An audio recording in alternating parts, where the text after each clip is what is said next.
With us now is a Tea Party favorite, Florida Republican Congressman Allen West. Congressman West, Colonel West, it's always a pleasure to have you on. Welcome back to Freedom Watch. Thanks for having me on, Judge. How are you doing? I'm well, a little disappointed in the vote of the House today. I know you voted against this compromise, and I know you're going to vote against the debt ceiling. And I want to start with big picture.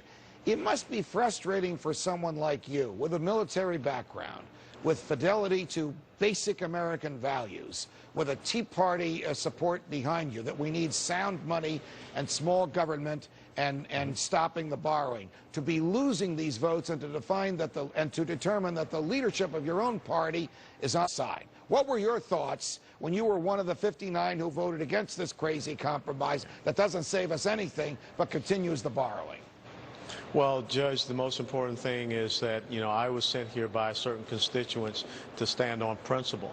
And at the end of the day, when I look at myself in the mirror, there are three things that I must have maintained. And that's my honor, that's my character, and that's my integrity.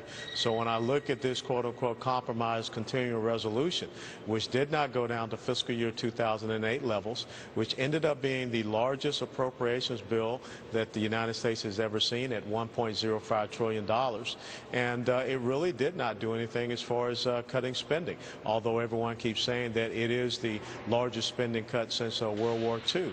But when you put it in relative thought to the debt, to the deficit, and the fact that we're spending $4 billion a day, we're not showing the right type of exertions to make the American people believe that we are serious about getting this fiscal house in order. All right, when you look at the numbers, that is the number of Republicans in the House with the courage to oppose the leadership, who are standing steadfast for sound money and no more borrowing, keeps growing. It's not an astronomical number, but it keeps getting bigger. At one point it was 6, then it was 54, now it's 59. You know the votes that I'm talking about. In a couple of weeks will come what I think is one of the most crucial votes you folks will have to make, and that's on raising the debt ceiling.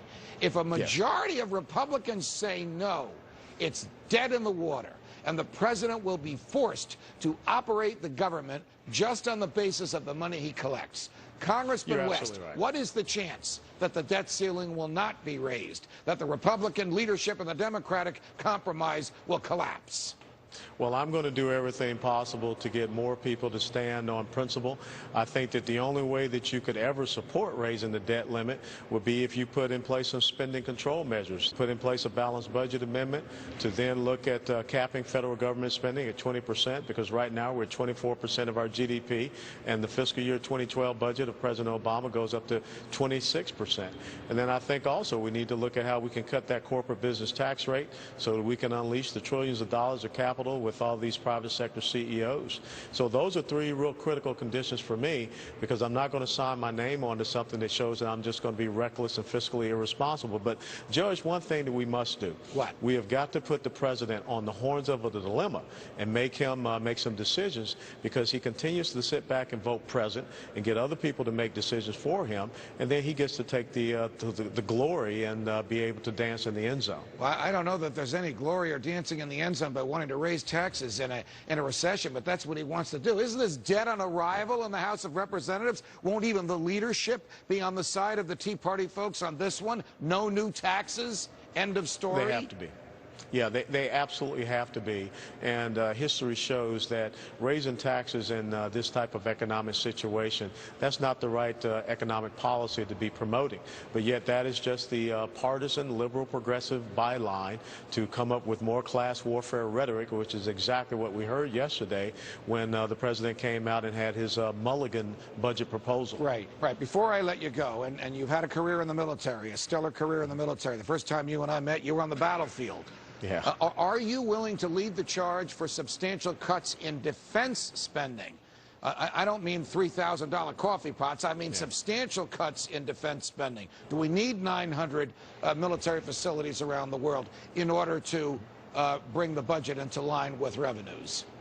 Well, I think if you look at what I did last week when I found a wasteful spending program in the DOD budget, it was a 10% reduction in their printing and reproduction, $35 million in fiscal year 2012, $180 million over the next 5 years. But if every single member of Congress was doing that, if every single member of the Armed Services Committee was looking for that wasteful program, think about what that would be able to do. The most important thing, Judge, is we have to get away from a nation-building, occupational warfare type of mindset. And we have to, capitalize on our strategic mobility, and we have to be able to take the fight to the enemy and not be concerned about growing and building his country so much. Got it. I'm right with you, Colonel, Congressman West, and thanks very much for joining us. Thanks always for having me, Judge. You're welcome. We've just heard from